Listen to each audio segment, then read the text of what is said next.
Good day. I'm Chris Noto. I've been appointed the new archivist of Emerson, Lake and Palmer. Tony Ortiz was taking care of that, and sadly he passed away. I met Tony in 1997 in Cleveland at the Nautica stage when ELP played there. Anyway, he was a nice guy, and I'm honored to be the archivist, but unfortunately, Tony, I got it by Tony's demise, which is kind of a drag. But I was contacted by Bruce Pilato and Carl Palmer and Stuart Young, who recently visited me here in my house, which was very cool. I'm not going to say too much about the upcoming 50th anniversary of the band. I'll let them do that. I'm glad to be a part of it in a small way, doing my part with all the archives I have, which basically is my collection. I've been collecting ELP recordings and bootlegs and whatnot and paraphernalia since I think I went to a record show in the 90s, and I got my first bootleg, which was the Buffalo Rich Stadium show in 74, July 26, 74, and I listened to it, and it was the first Brain Solid live that I heard other than the triple live, and it blew my mind. And I made a point of getting out there and finding as much as I could, and I've got quite a bit, and believe me, it's a small fortune I spent. But the guys wanted some footage that I had, and I gave it to them. I'll tell you the story of how I got into Emerson, Lake and Palmer. It was, I think it was around 1972 or 72. I think I was 11 years old or whatever. I was listening to Led Zeppelin, Cream, Black Sabbath, the Beatles, Dave Clark 5 when I was younger. And I was tinkering with my FM radio. I was into shortwave radio. I had a hobby back then. I always used to tinker around with it. But I never listened to FM. And one night I just said, okay, I'm going to tinker around. And I heard some acoustic guitar, and it was The Sage. And Greg Lake was singing, and I thought, wow, that sounds pretty cool, So I'm listening to it, and it fades, and all of a sudden I heard all this craziness. Emerson with the pitch ribbon. I never heard anything like it in my life. I asked my brother what it was. He said, well, I think it's something that you attach to the organ, not knowing himself exactly what it was. But anyhow, it was pictures at an exhibition. That was the first thing I ever heard. And having a paper boy, I was a paper boy, having a paper route. I went out and bought it. I liked it, and that was that. I got into ELP, and they weren't my favorite band yet. It was when I saw the Wide World of Entertainment, and I saw them live performing, that's what did it. And I went out and bought every album. Anyhow, being in the archivist for the band, I will help out in any way I can. That's the main purpose of being the archivist. I have tons and tons of footage, recordings, audio, video. I have a lot of posters, all this stuff. It's, as you can see right behind me here. I got I don't know if it's coming across very well, but anyhow, if anybody has any questions, put the questions in the comments of this video on the page. Don't overwhelm my messenger, please, because I can't answer everybody all. The messenger goes off, it'll be driving me nuts all day long. So please, if you have any questions, put them in the comments on the ELP Titans page and whatever other page this will appear on. Now, Dyanne Klinko wanted me to tell some stories, so I'm going to tell a story. The main story is the skull story, and let me show you.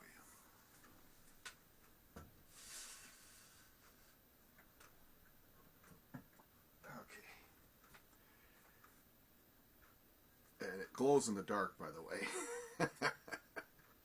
Anyway, I went to see ELP in '93 at Massey Hall in Toronto, and they played the Friday night and the Saturday night, and I had tickets for the Saturday night with my then girlfriend. And I was sitting at home, and Greg Lake had an interview on Q107, and I'm sitting at home and I'm getting ants in my pants. I was like, they're playing tonight, and I went upstairs and I said to my girlfriend, I said, I gotta go. So I split. I went down, and I didn't have a ticket. I went to the window, and I got 7th row right in front of Emerson. I was like, okay, this is cool. Obviously, it's because I went by myself, and it was a single ticket. But before I went into the venue, there was a guy out there with all this paraphernalia, just, street vendor, and he had this skull. Put on some light here so we can see here. And I bought the skull. It was $10. I mean, this is really heavy, So I asked him for a bag, and luckily he did. I put it in the bag, so I'm holding on to this throughout the concert. So I watched the concert. Afterwards, I went around the back where the tour bus was, and I had this in the bag. And the boys came out. Emerson went on the bus. Palmer went on the bus, and a bunch of some other people. And Greg Lake stood out there and started hamming it up with everybody. There was a bunch of people there talking. So I eventually got to say something to him. And I said, hey, Greg. And this is exactly what I said to him. I said, hey, Greg. And as I'm saying it, I'm pulling this out. I said, how about, would you mind signing my brain salad surgery skull? And his eyes lit up. He goes, whoa. He goes, wow, let me see that. And he's checking it out. And he goes, sure. He yells for a Sharpie, right? So he's the first one that signed it. And that's right there, Greg Lake. And I said, Greg, would you mind? It would be really cool if I had all 3 of his signatures on here. So I asked him, I said, would you mind getting the guys to sign this? He said, sure. So he yells onto the bus, hey, guys, I'm sending the skull, sign this skull.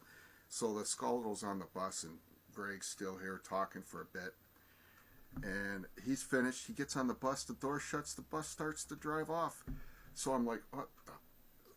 I bang on the side of the bus, and the bus driver stops. He goes, what? What's the matter? I said, what about the skull? Hey, guys, send the skull up here. So guy comes up, and whoever it was, and hands me the skull, and it was all 3 of them signed it. And that's Keith there. Greg on top. And Carl must have wanted to just sign it quickly. I was thinking of getting him to sign it again now that I know him. But there he is there in the back, Carl Palmer. And that's the story of the skull, and that was in March of 1993. Okay?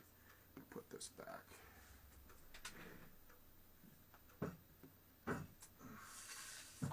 Now, the very next night,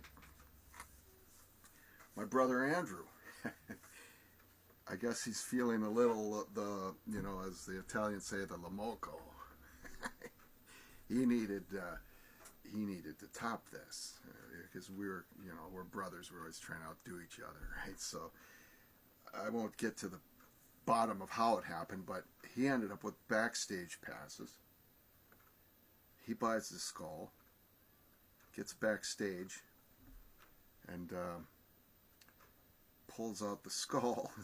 Gets the guys to sign it, and they're like, well, hey, didn't we sign this last night? Didn't we sign one of these last night? He goes, yeah, that was my brother. Oh, it figures. And they signed it, and Carl signed it more carefully, so he's got a nicer signature of Carl on his, right? So, anyhow, the story of the skulls. Now, that's in 93. Now, back to when I met Tony Ortiz, that was in 97 at the Nautica stage in Cleveland, Ohio. Me and Andrew, we drove. I drove to Cleveland in the pouring rain. I left Toronto early in the morning. I picked Andrew up, Buffalo. It was pouring. It was like torrential rain. All the way there, where we get there, we finally find the venue. We have lots of time to eat and have a few drinks and whatnot. Anyway, we're sitting there having a beer. And I'm like, shit, man, it's an outdoor venue and it's pouring out. I'm like, so Andrew says to me, hey, man, he goes, it's ELP. It's not going to rain. It's going to stop. I said, yeah, right. It's been raining like all the way from Toronto all the way here. It's a problem, big storm system, whatever. Anyway, half hour before the show starts, and I'm not lying, the clouds opened up, the sun came out, and ELP went on the stage. I'll never forget that as long as I live. He elbowed, I told you. Anyhow, I got some great photos of that, and I got to find them. I know they're somewhere. I got some really cool photos of that show. I took myself. I got to find them, but I have 2 sets, and I can't remember where I put them. But anyway, back to the skull story. The reason I'm talking about 97 is after the show, we went where the backstage crowd was waiting to get in, and we're like, man, I wish we had backstage passes. Well, we don't. And I got a long 4-hour drive to get back. We're going to fix that. 3 or 4 hour drive to get back, right? But somebody in the waiting there overheard and said, hey, why don't you guys get in the middle of the crowd and just sort of avoid them seeing you, that you don't have a sticker, because everybody had their backstage sticker. What do we have to lose? Okay, sure. So we weasel. We're in. So we're standing there, and there's a couple of security guys walking around, and Keith and Carl were with the media, and so Greg was the guy we saw. Anyway, the security guard saw that I didn't have my sticker, and Andrew as well, and he says, you two, where's your stickers? You guys got to leave. Greg saw us 4 years later, and he goes, wait a minute. They're with me. It's the Skull Brothers. Blew my lights out. Blew Andrew's lights out. We're the Skull Brothers. He remembered that. I'll never forget that. What a cool memory. Every time I ever met Greg Lake, he was a really nice guy and really friendly with the fans. And that's it. The Skulls story. The following year, we saw him in Toronto, and that turned out to be the last time I ever saw Emerson, Lake and Palmer. And I only saw Greg Lake once after that, and that was with Ringo Starr. And I have that whole show. I had 2 little microphones on my hat. This was back in the day when I had my cassette recorder, but I got a really good one now. This big. I just put it in my pocket, but I don't record stuff to sell or anything like that. It's in my personal collection, and it's stuff I listen to myself. That's that. That's the name of that too. If anybody has any questions, feel free, like I said, to put some in the comments. I may do another video I have a couple of stories. The other stories aren't as good as this one. This was the clincher. The Skull Brothers. That's right. Anyway, I guess I'm going to sign off, and I hope you all enjoy the stories. I know Alfred's going to do an audio, and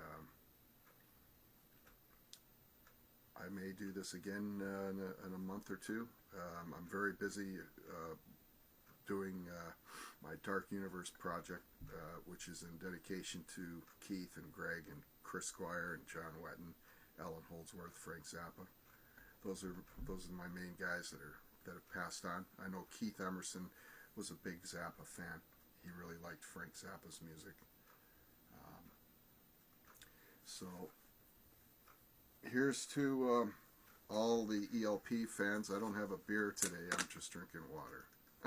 So cheers. And I'm looking forward to some of the questions and whatever people have to say.